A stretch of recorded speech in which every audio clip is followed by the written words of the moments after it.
Guys, welcome back. I am going to do some asks, as many as I can in this video. So we're going to start with Chasing Tempest. Thank you for reading my ask. Warning, there are spoilers ahead for Ben Affleck's The Accountant 2. I've heard that's really good. I haven't actually watched it, but it's okay. I don't mind spoilers. I was watching The Accountant 2 on Amazon Prime, and something John Bernthal's character Braxton said caught my attention.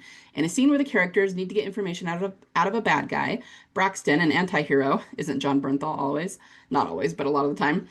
He suggests if you just take out his eye, right, you show it to him, and then you just say you're going to take out the other one unless he starts talking. It works every time. It's like a 10 out of 10. Nobody wants to be blind, right? You show them the one eye, they know you're serious. There have been multiple references in TD to the one eye missing blind serious theory, and the fact that this dialogue came from Bernthal, who played Shane Walsh from Walking Dead, made me pause. The movie, leave this up for a second, is essentially about solving a murder after Ray King, a character from the first movie, was killed while working on a missing person case of a family that disappeared 5 years earlier. The search for who and why Ray was killed began with tracking down the female assassin. I don't know how to say that. Anais? He met shortly before his death. The protagonist and co learn the woman of the missing family was named Edith, and she and her husband and son were trafficked after crossing into the U.S. from Central America. The husband was murdered, and Edith was forced to work for the traffickers. Her son and many other children taken from their families are kept in a prison camp in Mexico to be used as leverage against their mothers. These women are then forced into sex work and manual labor positions to keep their children safe. This felt reminiscent of Padre from Fear the Walking Dead, where children were taken from their parents and kept in a compound. There is also Beth as a maternal figure and the predictions of her time away from Team Family involving children in some way. It is revealed that Edith was attacked and got into a car crash. She went to the hospital as Jane Doe 636.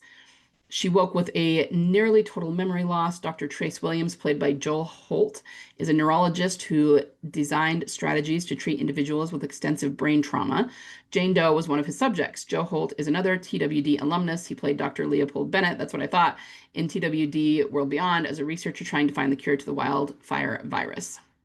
Anais, an amnesiac assassin, and Edith, the missing Salvadoran mother, are equally found to be the same person. The actress is Daniela, Pineda. Like Bernthal and Holt, she was also part of the TWD universe, playing Idalia from Tales of the Walking Dead. Interesting. Like I said, I feel silly for making connections that are probably unintentional between the TWD-TD discussion and The Accountant 2 of all films, but the cast, dialogue, and plot points kept nagging at me. The TWD universe is large, so the likelihood of these actors and projects together is high. Despite logic dismissing my gut reaction to these coincidences, I really wanted to share them with you and get your take. The wait for Beth to return has been long, but your videos make it easier to bear. Thank you. Oh, you're welcome. Thank you for saying that. Hold on one second. Okay, so I wanted to do some quick research, and I didn't find any overlap between this and the Walking Dead universe. I wanted to see if there were any writers or directors or anything that were the same, and as far as I can tell, there isn't. But I don't know. I don't think that you're totally off base on this either. So I always say, too, we really can't point to other shows or other universes as things that we can look at for patterns, not really, because as you say, they very well could be and probably are unintentional. But here's the thing. I think that there is some, I guess it's symbolism, because it comes from cultures, from history, Egyptian symbolism, cosmology, things like that, that multiple writers and universes in Hollywood use, and I think they get ideas from each other. So even though we can't point to something like this or something like Lost or something like that as a template for TWD or TD, at the same time, if they're using a similar source for their symbolism, then we kind of can, not because there's an intentional parallel between the two, but because we can look at the symbolism and the way they're interpreting it and kind of understand that if it's coming from the same source, TWD might interpret it a similar way, if that makes sense. Because I've thought that before. I've thought of other things that use serious symbolism, and it's like, okay, there's a lot of things in Hollywood that use that. And it's probably just because it's well-known symbolism, it's cosmology, and it works well for fictional stories, right? That doesn't mean that this show was trying to parallel TWD or the opposite thing, but if they're both looking at serious symbolism, then we're going to have similar references, right? Um, because it's not like Gimple made up the dog star. That really is a constellation that specifically the Egyptians, but probably other cultures too, looked at for thousands of years, right? And it became part of their culture. So, yeah, I mean, I didn't realize we had all these alum. That's kind of fun. And I do think, I 100%, this is the other thing, I do think that especially Emily and Norman have taken roles that in some way can mirror what's happening on TWD. Now, that doesn't mean that they've changed the role in any way, but they're specifically taking roles that they could, you know what I mean? That's why they sometimes, with Emily, it's really obvious. Like she literally was in a show where she got shot in the head, right? And there was a lot of yellow that she was wearing. And that is a little bit different because that's a sister company. ABC is a sister company to AMC. And we've seen a lot of um, the actors from TWD do pilot episodes and one season shows for ABC. So that's a little bit different because that is clearly intentional. I think they actually wrote that in to that series. Like she probably just took something where eventually she was going to get killed off, and AMC said, hey, can we make sure and write it this way so she's killed off this way since she's dying either way in the series? And they were like, sure. So I think that was intentional. But even so, I think other things that they've taken with Norman, I noticed it a lot in like little dinky music videos that he does have a lot of TWD references, and so do Emily's. We all know that Emily's music has TWD references. So the point is, if they're doing that and putting TWD references in their other work, there's no reason that other actors wouldn't do it either, right? So I just think it's really amazingly coincidental that the doctor who is, playing the doctor here and a neurologist was the same one who played Leopold Bennett. You know what I mean? That's almost too much of a coincidence for me to overlook. And so, like, so, yeah, just a lot of the stuff. And then John Bernthal knowing about, I guess making the serious reference. I do think John Bernthal probably knows stuff about TD just because he was such an integral part of the show and he's such good friends with, the people he worked with back then. It wouldn't surprise me at all if he knew all about it. So anyway, like you say, we can't really rely on this as saying this is definitely a parallel and it's meant to be. But I believe even if that's not the case, there are ways in which we could relate it back, not directly in like a one-to-one, this is paralleling Walking Dead and we should look at this for clues sort of way, but it's not a coincidence that we're seeing all of these references in other shows that have TWD alumni in them, right? There's got to be a tie there.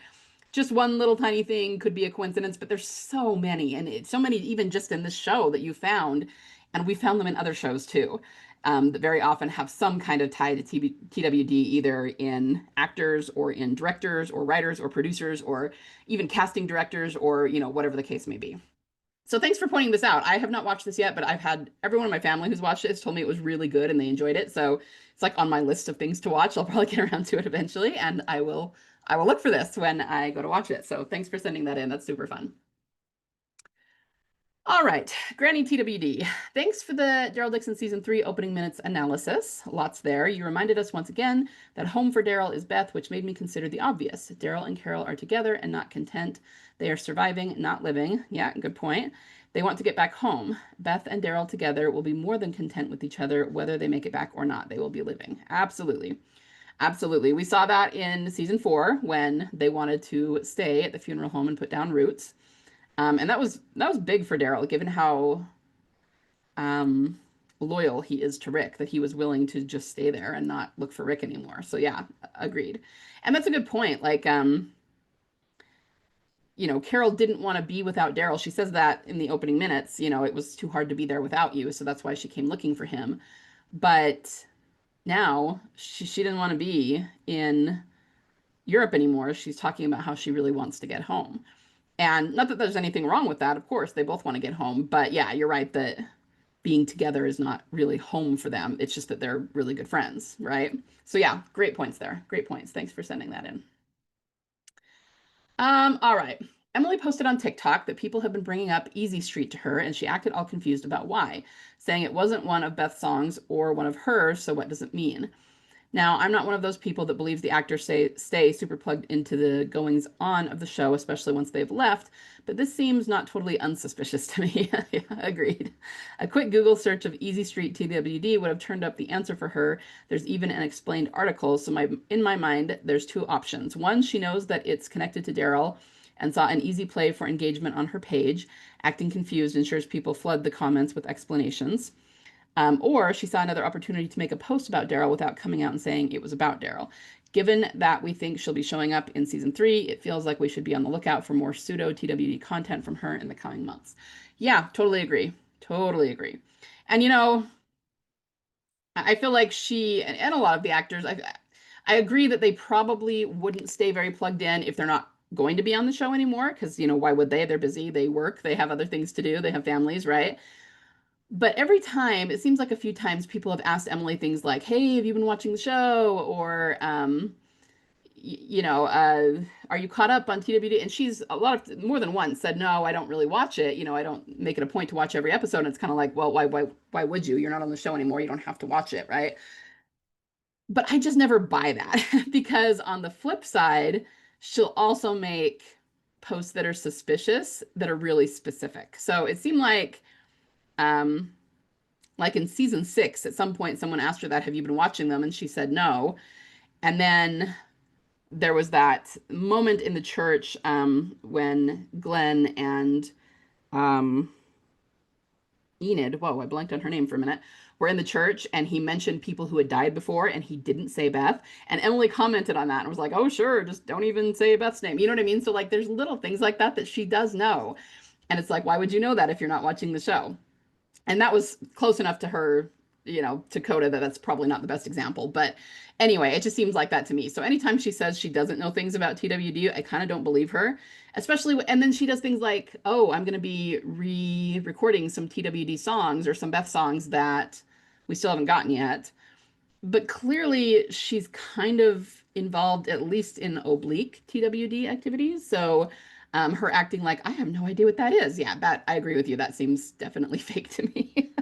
So yeah, I don't know what the reason was. I don't think she necessarily needs engagement on her page. She has really loyal followers that engage a lot. So if anything, I think it's more likely that, yeah, she was trying to drum up a TWD post without making it obvious that she was trying to post about TWD. I think that's probably the most likely option there. But yeah, thanks for sending that in. I do not really follow her TikTok, and as I always say, even though I follow a lot of the actors and Scott Gimple and all of them on Instagram, I so rarely go through my feed that I don't see hardly anything they post. So I appreciate you guys sending that stuff in.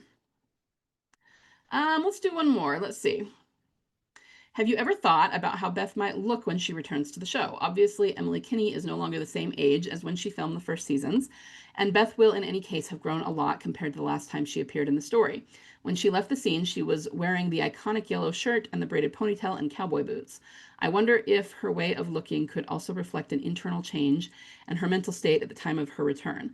Since among the theories I've read, there is also one that she is with a group of people who are not exactly good. It's just a curiosity. Thanks anyway for the time and dedication that you dedicate to analysis of the show. I enjoy following you. Thank you so much. Yeah, I mean, I think that they'll go out of their way to make her look at least somewhat different. I don't know. It's interesting that you say maybe it will reflect her interchange. I don't know what that will mean in terms of how she dresses or how she does her hair. But I think that they're going to give her scars. So just as Daryl has quite a few scars now that he didn't have when he knew Beth, scar on his face, the X scar that both him and Michonne have, all that. I think she's going to have more scars than just the ones we saw on her face in Coda. And it's just to reflect that she's been through some crap too. Both of them have been, and they can, I don't know, compare scars or something. But yeah, I do think that they will be very intentional about the way that she looks. And I think it would be interesting if, especially in terms of the stuff she can control, like her hair and her clothing, if so, whether it's due to memory or due to maybe being a little bit more jaded than she was the last time we saw her, if she's wearing things that are not as in line with the Beth we knew, she's wearing more either severe or masculine clothing, or doing her hair in a way that's more severe or something like that. But then when she comes back together with Daryl and they, figure all their stuff out and everything, then she could go back to dressing in a way that's a little bit softer and more like Beth. I would really enjoy them doing something like that. That would be really fun. But again, that's very much headcanon. I have no idea if that's what they'll do. Um, but yeah, this is something that's kind of fun to think about. I kind of think the cowboy boots need to be there at least in some iteration just because of the new sheriff in town thing. And they do need to make sure to connect to the previous arc and the things that they set up way back when in season 4 and 5. But yeah, I mean, obviously I don't know, but it's a really fun thing to think about. So thanks for sending that in. All right, guys, I'm going to cut it off there and I will be back with more in a few days. Bye.